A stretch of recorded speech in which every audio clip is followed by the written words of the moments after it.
Hi everyone, welcome to day 26 of the speaking challenge. Today I want to read for you an article that called Do You Worry Too Much? About anxiety and nervousness that both have been torturing me recently, and I'll explain you why. As you know, I want to become a public speaker in English. So for that reason, I've been participating in the local Toastmasters club as a guest so far, but in the future I hope to become a member of this club. Last time, when I performed my public speech in there, I felt such horrifying emotions that I think uncovered symptoms of panic attack, such as heart pounding and shaking, sweatness, and I really worried to forget my thoughts, ideas, and insights that I wanted to share with people. And you know what? I won't let these emotions to destroy my current initiatives of becoming a public speaker, because I really enjoy the public speaking.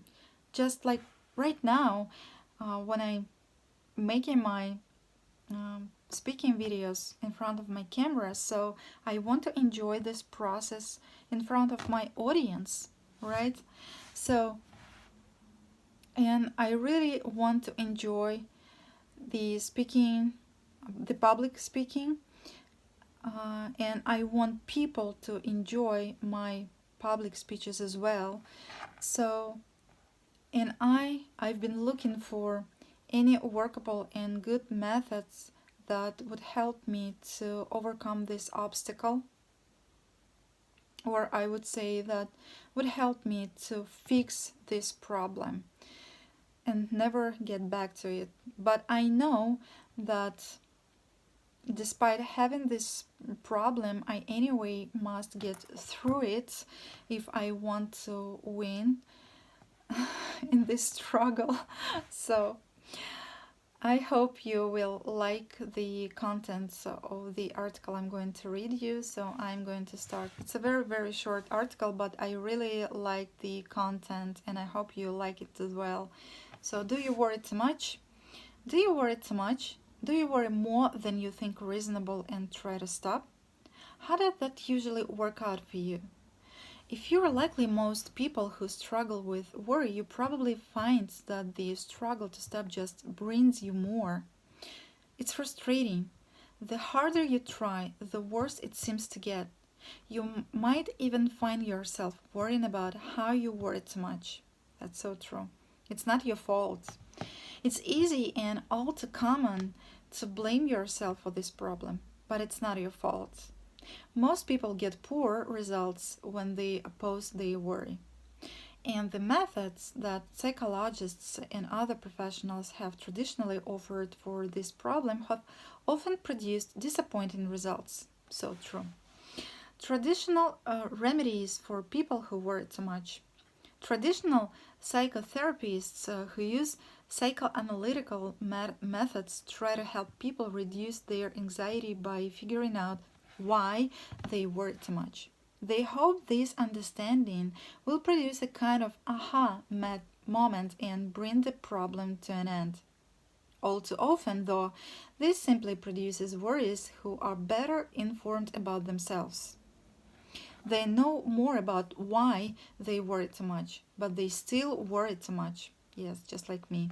Cognitive behavioral therapists suggest that anxiety is the result of mistaken thoughts and beliefs about yourself and the world around you, and offer ways of noticing and correcting these errors of thinking. They hope that these corrections will lead to a major reduction in worry, so you no longer worry too much.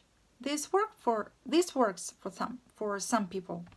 For others, though, this produces people who recognize the errors in their thoughts but still feel the anxious reactions and struggle in vain to stop those mistaken thoughts. A variety of would-be experts have even endorsed thought stopping, in which you sternly tell yourself stop whenever you experience an unwanted unpleasant thought. This is almost always more trouble than it's worth, and you can read about it here if you like. But here's the bottom line. Don't even think about thought stopping. Okay, once again, don't even think about stop. Okay, don't even think about thought stopping.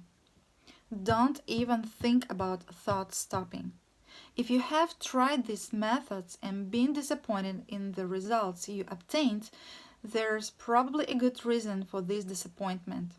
Chronic worry is a counterintuitive problem.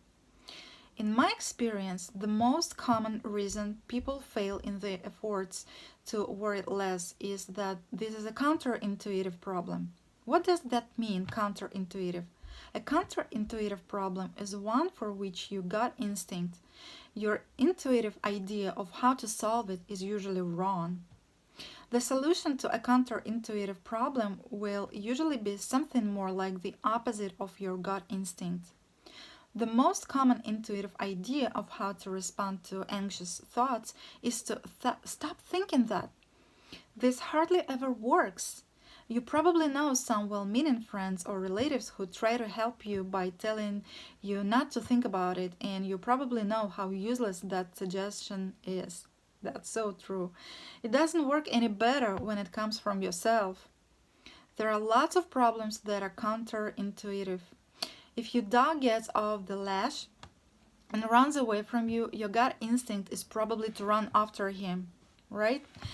But he has 4 legs to your 2, and the results will be poor. You'll get better results if you run away from him, because then he will probably turn and chase you. If you're driving on an icy road, start skidding toward the phone pole, where should you steer? If you steer away from the pole, you'll probably be talking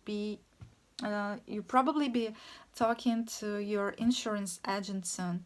You'll get better results if you steer at the pole, because then the skid will take you away from it.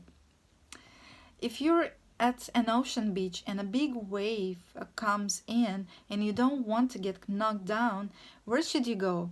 If you rush for shore, you'll probably be swallowing sand and salt water soon. You'll get better results if you dive into the base of the wave and let it pass over you. In each case of a counterintuitive problem, a good solution is usually the opposite of your gut instinct. If you use an intuitive solution like forget about it with a counterintuitive problem, you are probably going to get poor results. What a counterintuitive response for people who worry too much. A counterintuitive response for people who worry too much is one that doesn't try to stop or oppose the thoughts. Instead, it aims at changing the way you relate to them. It treats anxious thoughts like a heckler. It's not a good solution to ask the heckler to stop talking or to go out into the audience and have a fist fight with the heckler. Some of the best ways of responding to a heckler involve working the heckler into your routine.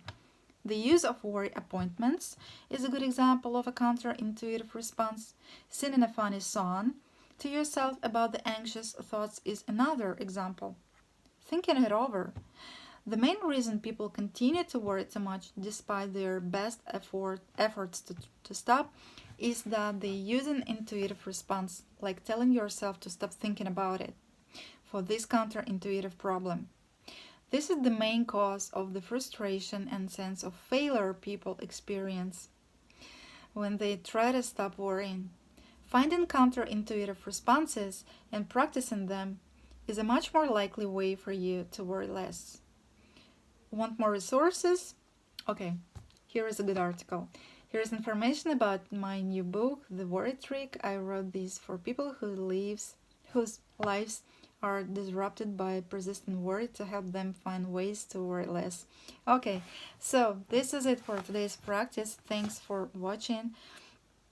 If you were to make your daily speaking recordings, I hope you find this article very interesting, and I'm going to share the link with you in the description for this video. Okay, thank you very much. Thanks for watching. Have a good morning, day, evening, or night, everyone, and bye bye.